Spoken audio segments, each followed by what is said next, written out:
Good morning and welcome to our lesson today. Today we tackle a new topic called probability. Probability, as the word suggests, is taken from the word probable, and it is a branch of mathematics that deals with assigning numerical value to chances. So if you have a chance of a certain event, you're not sure whether the event will occur or it will not occur.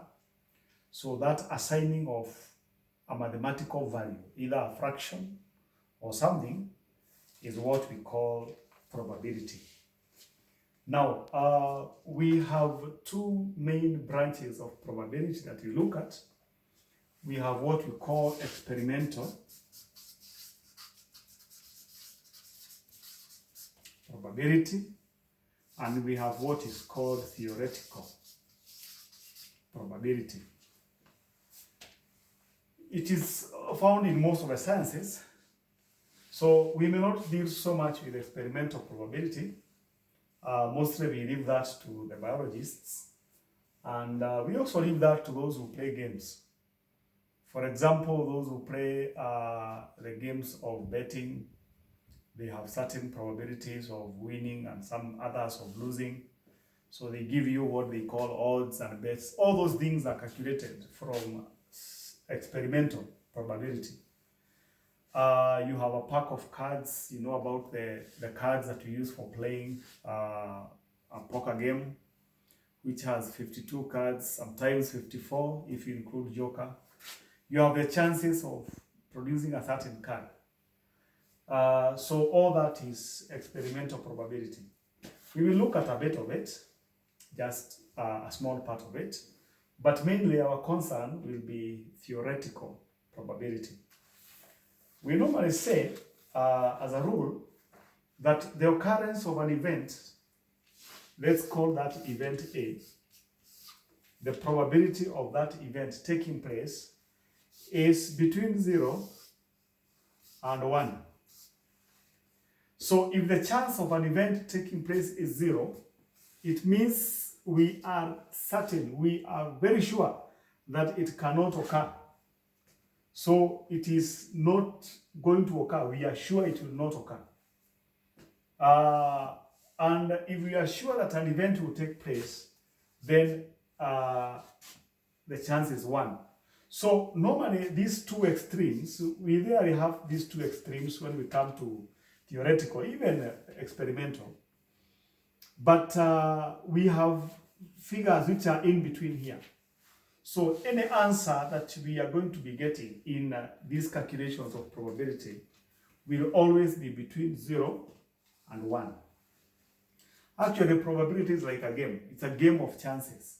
The chance or the probability of an event will occur, it's like a game. It will occur with this chance or it will not occur with this chance.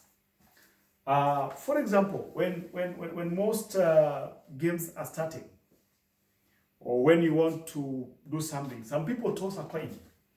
I have a coin here, and we may say for us to take the left direction, if we toss this coin and get head, this is head, it's a 40 shillings coin. If we get head, then we go left. That means if we don't get head and we get the tail, then we will go to the right. So we have two chances. Either we'll get head or we get tail. This is an experimental probability issue. So when I toss this coin just once, here I've got head.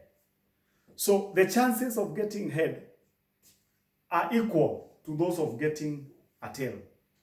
So if I was tossing one coin, there's a possibility of getting head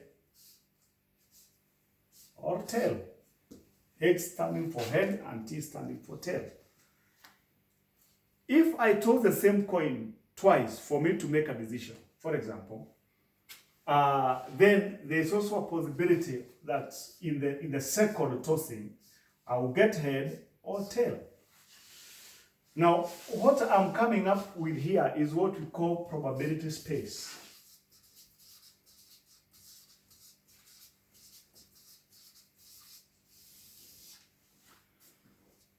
So if I toss the coin once, chances are I'll get head or tail.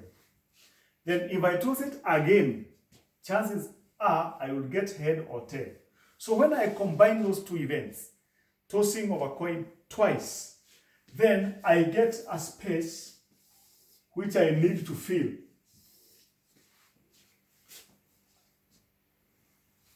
You choose the side to start, either with this side which is vertical or the one which is horizontal. So there are chances I will get two heads, that is head, head. The first tossing will give me a head, the second tossing will give me a head. Then my first tossing was tail. I can also get tail first tossing and head the second tossing. That is it. So I can also get head the first tossing and the tail the second tossing. Or I can get tail the first tossing and the tail the second tossing. So I have 4 chances when I toss one coin twice. 4 chances, because when I toss once, I have 2 chances or 2 possible outcomes. And when I toss twice, I have now 4 possible outcomes. So this probability space gives you all the possible outcomes. And in this case, we have head, head for the first possible outcome. The second possible outcome is tail, head. The third possible outcome is head, tail. And the fourth possible outcome is tail, tail. So out of this space, you can maybe be asked, or you can ask yourself, what is the probability, which is represented by P, of getting one head? One head. Only one head. What you do, probability of any event will be given by the number of that event taking place divided by the total outcomes which are possible. And the probability space is giving us all that. So what we do, we go to where there is only one head. We put a tick. This is one possibility. We have only one head here and here. We cannot tick the first one because there are 2 heads. And the question does not ask us to get probability of 2 heads, just 1 head. So there are 2 possible outcomes of getting 2 heads. Divide by the total number of outcomes. The total number of outcomes are this, 4 in total. And when you are giving your answer, if it is like this, you simplify it and you will get a half. So we can say the probability of getting 1 head is actually a half. So this is probability space. You can use a coin. We have used a coin which has 2 sides, a fair coin. Fair means the chances of getting head and tail are equal. You can also use what we call a fair dice. A die has 6 sides, and each of the side has a dot, or has dots. One side has 1 dot, like that, 2, 3, 4, up to 6. So we can say that a die has 6 sides. So if the number changes, that's like we have 2 here. So you write 1, 2, 3, 4, 5, up to 6. And you can have a probability space of 2 dice. That will give you 6 times 6, 36 possible outcomes. Quite big. But you can still have it. You can have a dice, a die, and a coin. So you'll have 6, 1, 2, 3, 4, 5, 6, and head and tail, depending on what you have been asked. So this is what we call probability space. It helps us in experimental probability to show the number of possible outcomes vis-a-vis the outcomes you want. For example, in this specific one, we wanted probability 1 head. So we will do more of that, or more questions on experimental probability, whereby you'll be required to come up with probability space. So for today, we stop there. I'll give you more assignments. Expose yourself to more questions, whereby you don't have to use a coin alone. You can use even a dice, as I have said, or even a tetrahedron, anything, depending on what you will be asked to do. Thank you very much. Enjoy your day. Welcome once again to our lesson today. Our lesson is a continuation of what we did last time. I want us to look at experimental probability further by looking at two examples which I have written here. One is a coin and a fair die are tossed. Find the probability of getting a head and a prime number. That is one of our examples.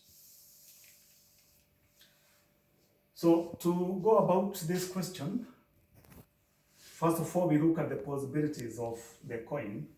The coin, as we looked at last time, will give us either head or tail. Those are the two possibilities. The fair die will give us 1, 2, 3, 4, 5, or 6. Those are the possibilities of a fair die. So we draw the probability space.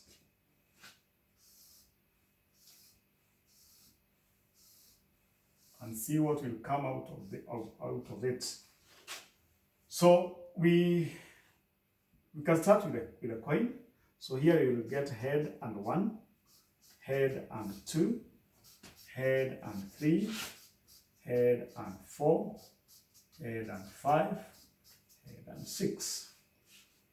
We look at the tail part. So tail and 1, tail and 2, tail and 3, tail and 4, tail and 5, tail and 6. So that is the probability space. We have filled the space, as you can see. And how many possible outcomes do we have? You can either count them or multiply. This will be 6 times 2. So in total we have 12. You can count and confirm. So the question was asking, find the probability of getting a head, this one, and a prime number. So we count cases that are the possible outcomes, or the outcomes that are giving us head and a prime number. You know, a prime number is a number which is divisible by 1 and itself. And because of that definition, 1 is not a prime number. So the first prime number is 2. So we have 2 here, head and 2. 3 is also another one, so head and 3, and 5. So how many outcomes? 3. So probability of getting head and prime number is equals to 3 out of how many possible outcomes? When you count all of them, we are getting 12. So 3 out of 12. Then we simplify. You cannot leave a fraction like this and it is simplifiable. So by 3, 1, by 3, 4. So you get a quarter. So we have assigned that value. So the probability of getting head and a prime number when you toss a coin and a fair die is 1 over 4. I hope that one is clear. Let's look at this other example. A fair die is tossed twice and the two numbers are added. Find the probability of getting a sum more than 10. So here we have one fair die. It is tossed twice. So that means we have two outcomes, just like we had in the coin in the previous lesson. So we have 1, 2, 3, 4, 5, 6 for one tossing. For the other tossing, we have 1, 2, 3, 4, 5, 6. All these are possible outcomes. Then we are given further information. We are told that the sum is obtained. So whatever we are going to get, whichever numbers, we get two numbers, we add them. Let's see what we get. You can get the number of possible outcomes by just multiplying 6 times 6. So all these spaces will give us 36 possible outcomes. So here we can add 1 and 1, we get 2. Here we get 3, 4, 5, 6, 7. Here we add 2 and 1, we get 3, 2 and 2, we get 4. We continue like that. 5, 6, 7, 8. Here we add 3 and 1, we get 4. 3 and 2, we get 5. 6, 7, 8, 9. Here we add 4 and 1, 5, 4 and 2, 6, 4 and 3, 7, 4 and 4, 8, 4 and 5, 9, 4 and 6, 10. That's what we are doing. So you can complete the probability space to see what you get. So here you get 6, 7, 8, 9, 10, 11.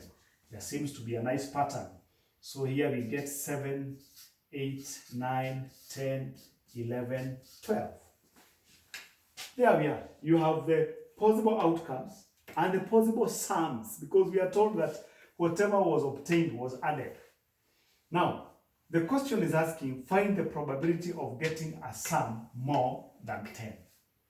So what you do, you just count how many sums are more than 10. We have 1 here, 2 here, 3. So the probability will be 3 out of the possible 36. You cannot leave your answer this way. You have to simplify. So by 3, 1 by 3, 12. So the answer will be 1 over 12. So that is how you work out questions on experimental probability using probability space. And here we have used 2 dice, and here we have used a die and a coin. So you can do further examples and further questions so that you expose yourself to as many questions as possible. Thank you very much. Have a nice day. We meet the next day. Come again to our topic of probability. Today we continue with a new question, and I want us to look at this area known as continuous probability, again from experimental probability. I would like us to look at this question. A circular swimming pool of diameter 14 meters is within a square garden as shown. So this is a pool which is circular. It has a diameter of 14 meters. And the garden is this one. It's a square, and the length of the square is 20 meters. Mark lost a coin within the garden. So the coin is sure, he is sure it is within the garden, but it could be anywhere. It could be inside the pool or outside the pool. So find the probability that the coin is outside the pool. So if the coin is outside the pool, it means that that coin is within this area.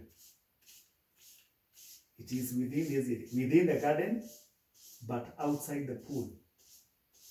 Now, in continuous probability, we deal with either area or volume. This is the kind of probability which is infinite. It is infinite but measurable. That means it can be anywhere within this area.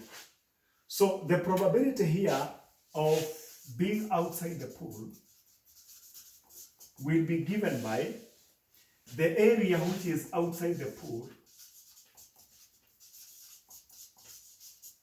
That is area within the garden but outside the pool, divided by the total area of the garden.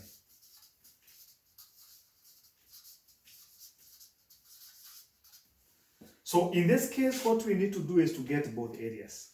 We get the area which is outside the pool, that is this area which is shaded here.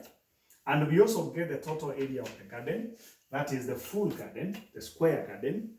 And we divide, and the answer we will get there will be the answer we need. That will be the answer of Mark finding the coin within the garden, but outside the pool. So in this case, what we need to do to find the area which is outside the pool, we must get the area of the pool and the area of the garden, the square. We subtract to get the area of the shaded region. Let's start by getting the area of the square. That is 20 by 20. That's 400, which is also the total area of the garden. Then to get the area of the pool, which is circular, we do pi, let's say 22 over 7, times 7 times 7. Because if the diameter is 14, the radius is 7. So you multiply here and you get what? 154. So this is the area of the pool. So the area of the shaded region is the difference. So you subtract 400 minus 154. Here you get what? You get 6, you get 4, and you get 2. So 246 is the area outside the pool.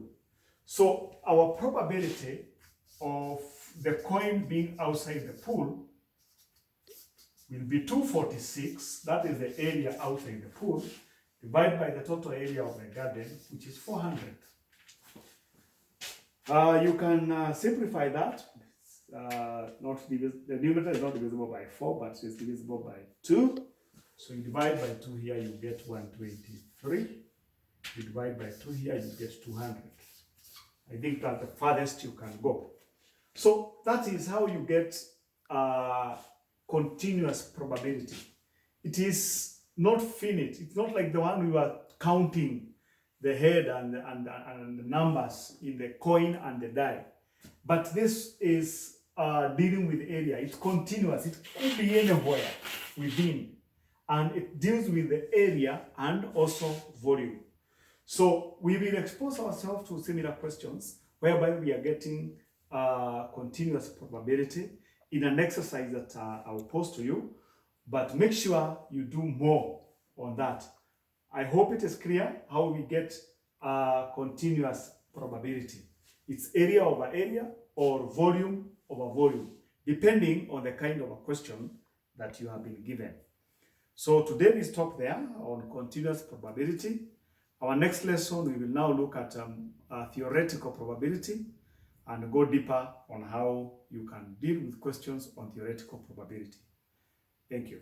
Our last topic of this topic of probability, and this subtopic will open the way for even greater practice that you should do for this topic. So today we are going to look at theoretical probability. In this case of theoretical probability, we look at two types of events. And I just want to caution you, do not be put off by some of these terms and the way they come with the big jargons.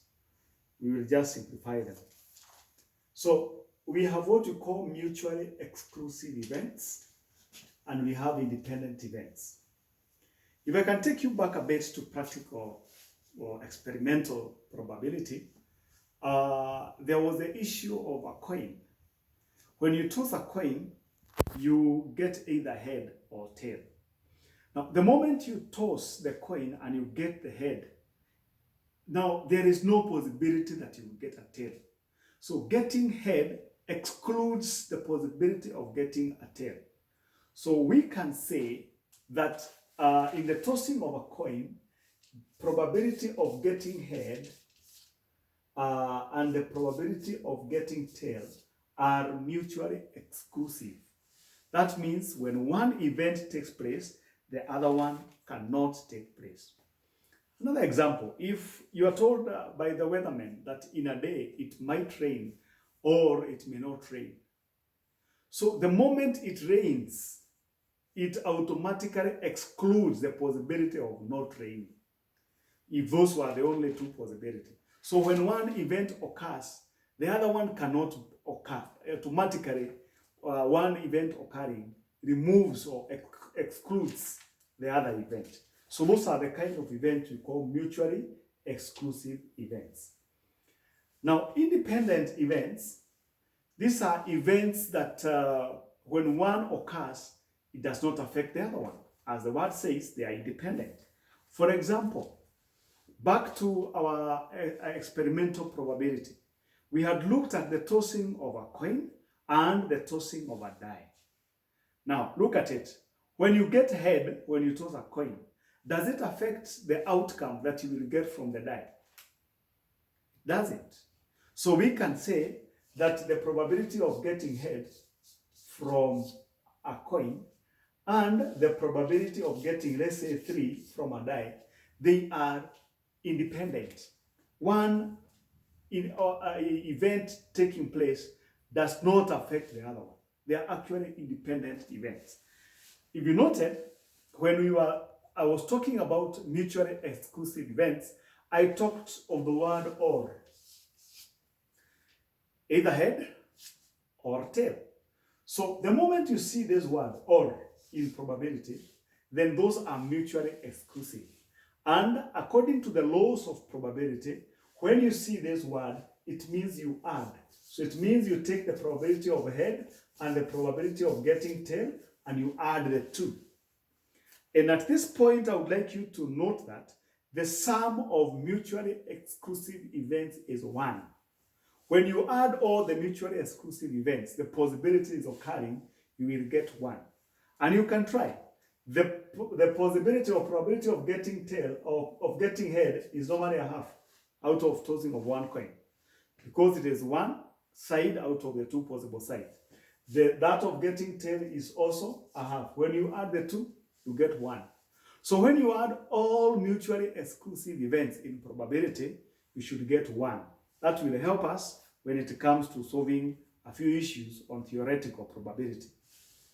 Then, when I was talking about independent events, I used the word and. Probability of getting head and probability of getting a 3. Head from a coin, 3 from a fair die. Now, when you see this word here, and in probability, it means multiplication. That's the second law. So, it means you take probability of getting head times probability of getting 3 from a die. The probability of getting head from a coin is a half.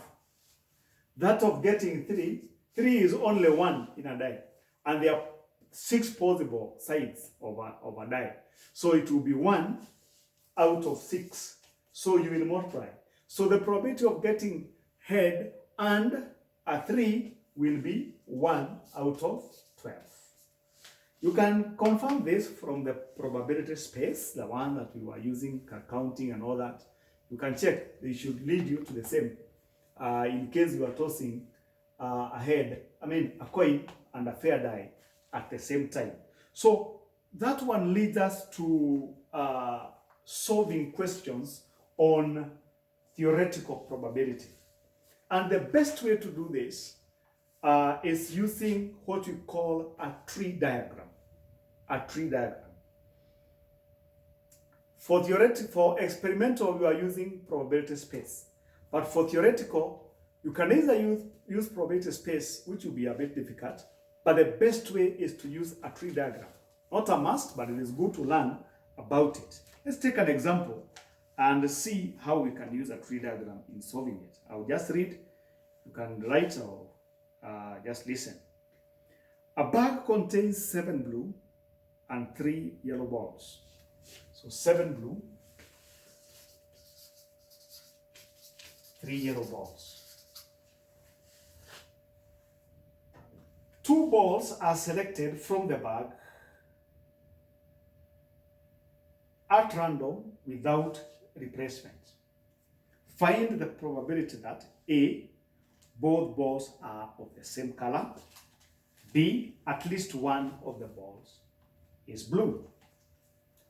So we have 7 blue, 3 yellow, 2 different colors. So 2 different trees or branches. This is B for blue, Y for yellow. I have 7 blue, so it's 7 out of the total 10. So 7 out of 10. That is the probability of getting a blue for the first picking. And then 3 out of 10 for the second picking. So that branch shows first picking. So a ball you can pick from this bag would be blue. Or you can pick yellow. Mutually exclusive. If you pick blue, it removes or excludes the possibility of picking yellow. Let's go on with the blue branch for the second picking. So that is first picking. Second picking here, you can get blue or yellow. In case your first picking was blue, second picking can be blue or yellow. What if your first picking was yellow? Second picking could also be blue or yellow. So So this second one, or this part here, is the second picking. You are told it is without replacement, meaning when a ball is picked, it is removed from the bag and you don't put it back. So the total number reduces. So if the first picking was blue, that means the number of blue balls have reduced by 1. And they are no longer 7, but 6. And also, the total number of balls have reduced from 10 to 9. So 6 out of 9. However, if your first picking was blue, the yellows have not been affected. So they are 3 out of 10. Note what I told you. When you add these two mutually exclusive events, you get 1. Sorry, this is 6 over 9. 3 over 9, sorry. So when you get 6 over 9 plus 3 over 9, you get 9 over 9, which is 1. Same case here. When you add these two, you get 1. So when you add mutually exclusive events, remember, you should get a total of 1. Back here, if our first picking was yellow, now our second picking could be blue or yellow. So if I picked yellow first, the number of blue balls have not been affected. They will still remain 7 out of 9. But the number of yellow balls have been affected. They are no longer 3, now they are 2 out of 9. Remember, when you push through the blue branch, you continue up to the end. And when you come to yellow again, you assume the other one is not what took place. So you are starting afresh. That's why we have started afresh here. So if you look in summary, this is blue, blue, blue and yellow. This is yellow and blue. And this is yellow and yellow. So those are the possible outcomes. This is what we call a tree diagram. So it's not a big tree we were drawing. Actually, we have the branches showing the possible outcomes. And the probabilities are written on each branch. And then we have that summary. Back to the question. The first question you have been asked. What is the probability that you will get both balls of the same color? Both. So it is either blue, blue. So probability, blue, blue, blue and blue. Let me use and there. Or probability yellow and yellow. So where there is the word and, we multiply. Where there is or, we add. The two rules of theoretical probability. So here we are going to take what? Probability of getting the first blue is 7 out of 10, this one. And second blue here is 6 out of 9, we multiply. We work that out in brackets, plus, because of this or, plus probability yellow, yellow, yellow and yellow. That is 3 over 10 times 2 over 9. So if you work that out, you can divide here by 3, 2, by 3, 3, by 2, 1, by 2, 5. So here I get 7 over 15. All right, here by 3, 1, by 3, 3, by 2, 1, by 2, 5. So here I get 1 over 15. So my answer is 8 over 15. So this is the probability of getting the two balls of the same color from the tree diagram. Then the second part of the question was, find at least one which is blue. At least one which is blue. So if you come and put a star now, this is one. We have at least one which is blue. At least means the minimum is 1. So it could be 1 which is blue, or 2. That is 1 or more. So we have 2 here which are blue. Even this one, we have 1 blue. Here we have 1 blue. So we either do all this. We have remained with only 1. Remember what I said. When you add all mutually exclusive events, you should get 1. So when you add these 4 events which are mutually exclusive, these ones, you should get 1. So instead of working out these 3, it is still okay but a bit tedious. What we can do is to work out the place where there is no blue at all, yellow and yellow alone. Then we do 1 minus that. Because when we add all this, we will get 1. So we can try that. if you find that a bit challenging, you can just get probability of this one, blue and blue, blue and yellow, yellow and blue, and then you add the 3. But I want to follow the other method of getting the one for yellow and yellow. Then because that is the only one that I don't want, I do 1 minus that. So let's see. Probability yellow and yellow, similar to this. So it's 3 over 10 times 2 over 9. As we had done, we do here. So it's going to be 1 over 15. So 1 over 15 is what we don't want.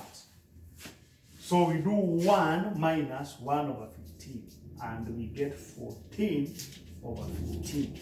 This is the second question. The probability of getting at least one blue, which is going to be 14 over 15. So that is how we use a tree diagram. You can do more questions on that, more practice on that. And the key thing about solving questions using a tree diagram is identifying the main verb or the main event which is taking place. Like here, the main event is choosing the balls of different color, either blue or yellow. You can be told, like in this question, which I want you to do, let me read it. You can write the probabilities of 3 players, George, Alan, and Willie, scoring a penalty is 1 over 6 for George, 1 over 4 for Alan, and 1 over 3 for Willie. If each shoots once, find the probability that A, all of them scores, B, none of them scores, and C, at most 2 of them scores. Try to draw a tree diagram. The main verb in this issue is scoring.